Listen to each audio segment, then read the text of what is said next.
जानेगी। और कोई भी बात में पुरुषार्थ की मुश्किलात नहीं रहेगी। तो वह अनुभव, वह अंतिम स्थिति की परख,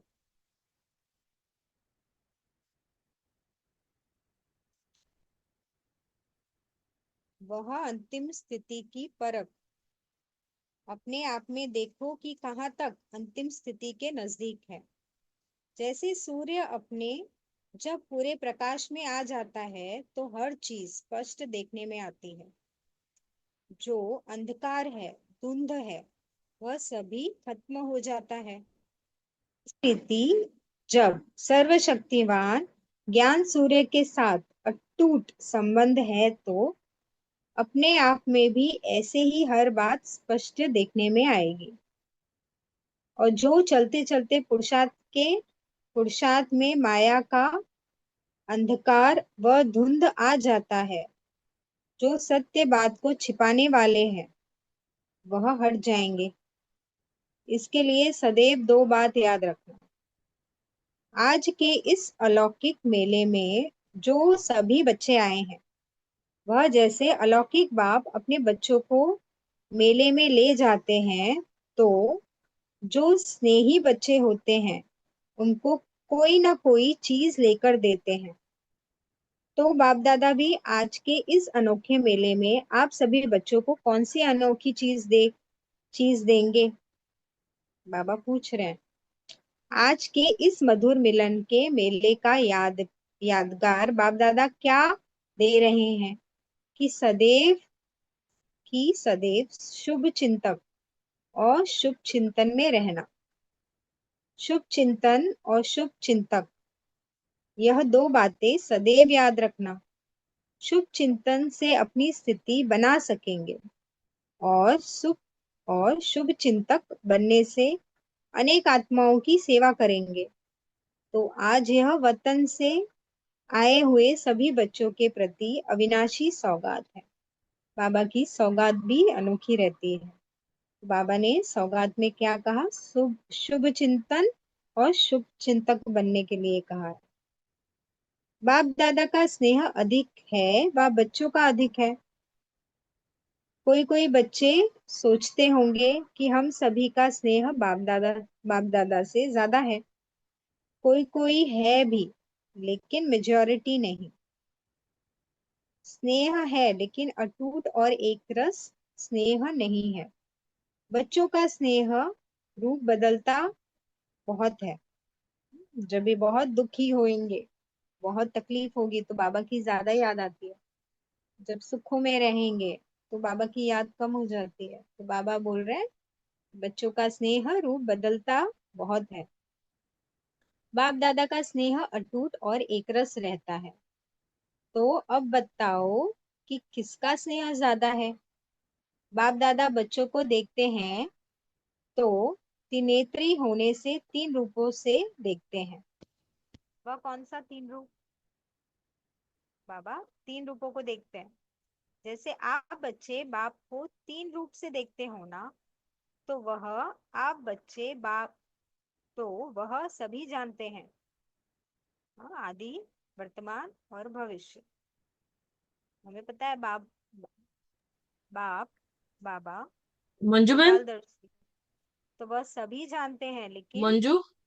बाप बच्चों को तीन रूप ये से देखते हैं। आवाज कम आ रही है मंजू बहन। एक तो मन, पुरुषार्थी रूप, उसको है ना चैट बॉक्स में दे पुरुषार्थी दे रूप जो दे, अभी क्योंकि हमारा कुछ समझ ब्राह्मण में नहीं जीवन आ है। रहा है ना। दूसरा अब संगम का भविष्य जो मंजू बहन। फरिश्ता रूप है। और तीसरा मनुष्य देवता रूप। तीनों का साक्षात्कार होता रहता है।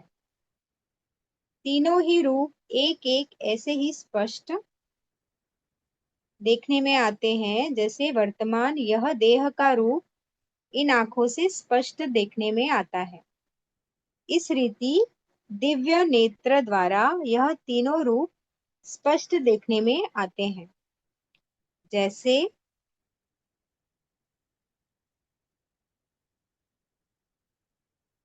जैसे इन आंखों से देखी हुई चीज का वर्णन करना सहज होता है ना, सुनी हुई बातों का वर्णन करना कुछ मुश्किल होता है, लेकिन देखी हुई बात का वर्णन करना सहज होता है और स्पष्ट होता है।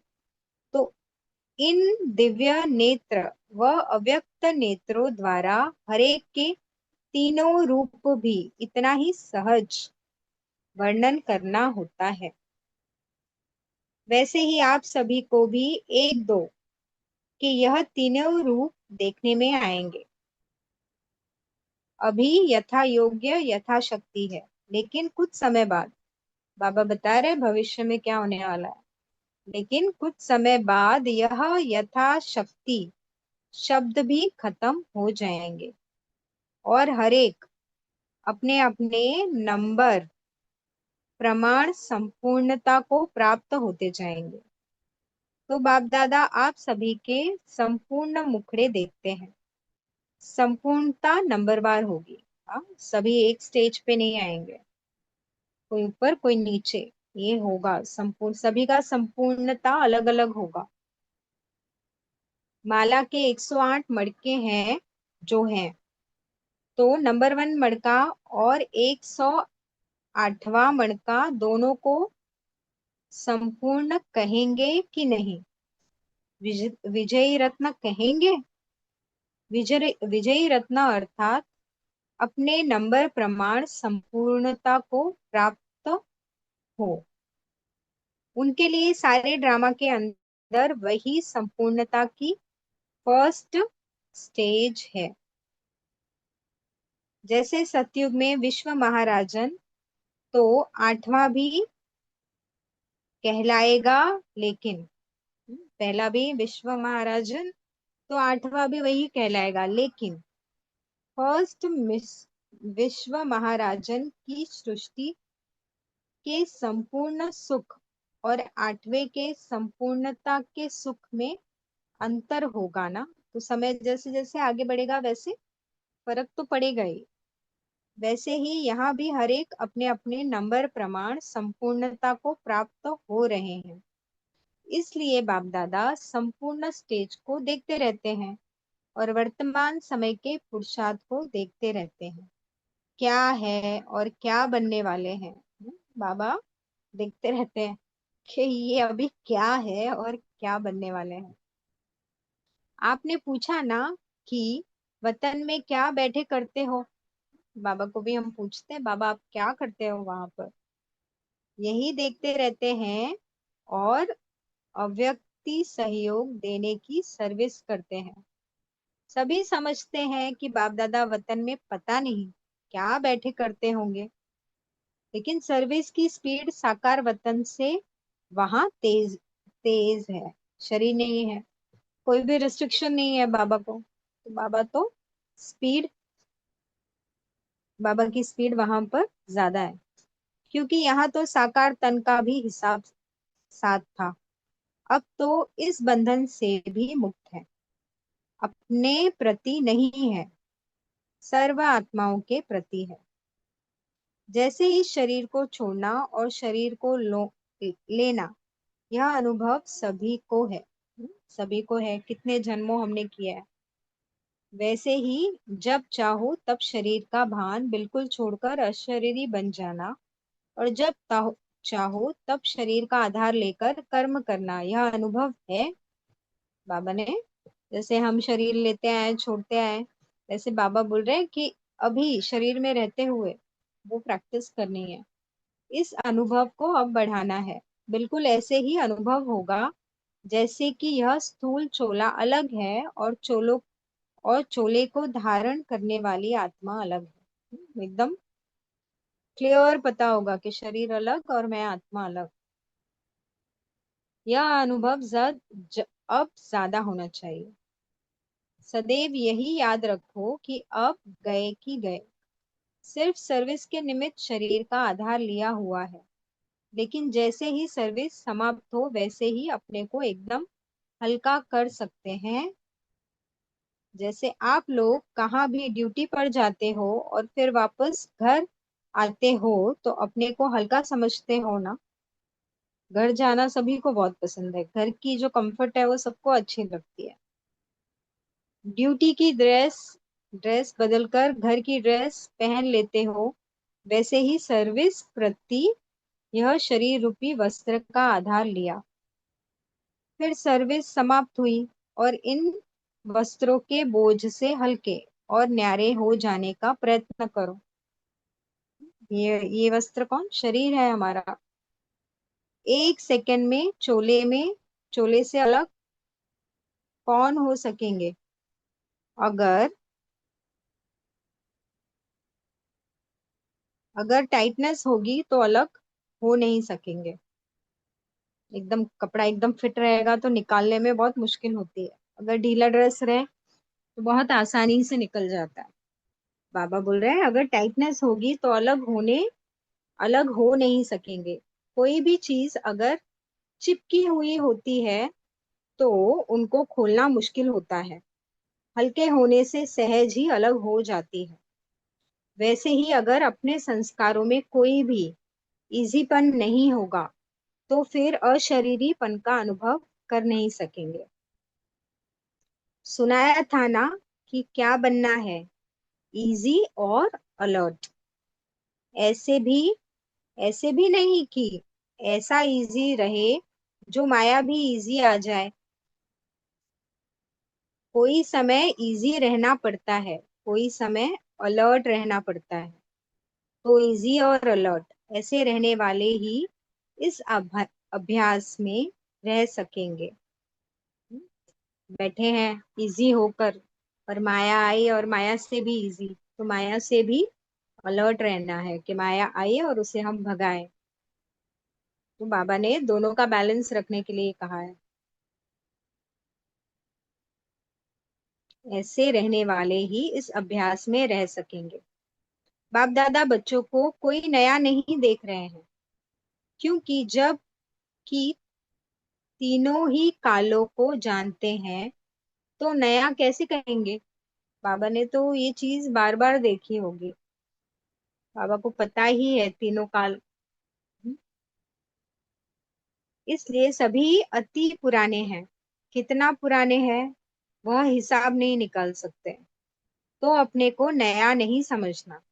अति पुराने हैं और वही पुराने अब फिर से अपना हक लेने के लिए आए हैं। यह नशा सदैव कायम रहे। यह भी कभी नहीं बोलना कि पुरुषार्थ करेंगे देखेंगे, नहीं। जो लास्ट आए हैं उनको यही सोचना है कि हम फर्स्ट जाएंगे। अगर फास्ट का लक्ष्य फास्ट जाएंगे, अगर फास्ट का लक्ष्य रखेंगे तो पुरुषार्थ भी ऐसे ही होगा। इसलिए कभी भी यह नहीं सोचना कि हम लोग तो पीछे आए हैं तो प्रजा बन जाएंगे, नहीं। पीछे आने वालों को भी अधिकार है राज्य पद पाने का। अच्छा, तो बाबा ने सभी को एक जैसा अधिकार दिया है। ऐसा नहीं कहा पीछे है तो आप पीछे जाकर बैठो, पीछे आना। बाबा ने सभी को खुली छुट्टी दी है। अव्यक्त मुलाकात भी मिलन ही है। हाँ, बाबा ने बोला है अव्यक्त मुलाकात भी मिलन ही है। इसलिए सभी को यही निश्चय रखना है कि हम राज्य पद लेकर ही छोड़ेंगे। हम नहीं बनेंगे तो कौन बनेगा? फोटो में कौन फोटो में कोई कौन सी आत्माएं गिनी जाती हैं? ऐसे कोटों में से कोई हम आत्माएं ड्रामा के अंदर है। वो कोटों में से कोई और कोई नहीं है, हम ही है। यह अपना निश्चय नहीं भूलना। बाप दादा सभी बच्चों का भविष्य देख हर्षित होते हैं। एक एक से मिलना मन की बातें तो यह है मन की बात तो यह है, लेकिन आप सबके समान इस व्यक्त दुनिया में बाप दादा को अभी यह व्यक्त व्यक्त दुनिया नहीं है। लेकिन आप सबके समान इस व्यक्त दुनिया में बाप दादा को अभी यह व्यक्त दुनिया नहीं है। तो आपके दुनिया के प्रमाण समय को भी देखना पड़ता है। बाबा को बाबा तो हमें व्यक्त अव्यक्त में देखते हैं, लेकिन समय भी बाबा को देखना पड़ता है। वतन में समय नहीं होता, घड़ी नहीं होती, लेकिन इस व्यक्त दुनिया में यह सभी बातें देखनी पड़ती है। बाबा आते हैं तो शरीर भी देखना पड़ता है, फिर समय भी देखना पड़ता है। शरीर प्रमाण फिर बाबा वैसे ही मुरली भी चलाते हैं। नहीं तो बाबा हर एक से कितना समीपता से मिलते थे। जैसे जैसे समय गया वैसे सभी से वैसे मिलना शुरू हुआ। तो बाबा को इस दुनिया में आते हैं तो सभी चीजें देखनी पड़ती है।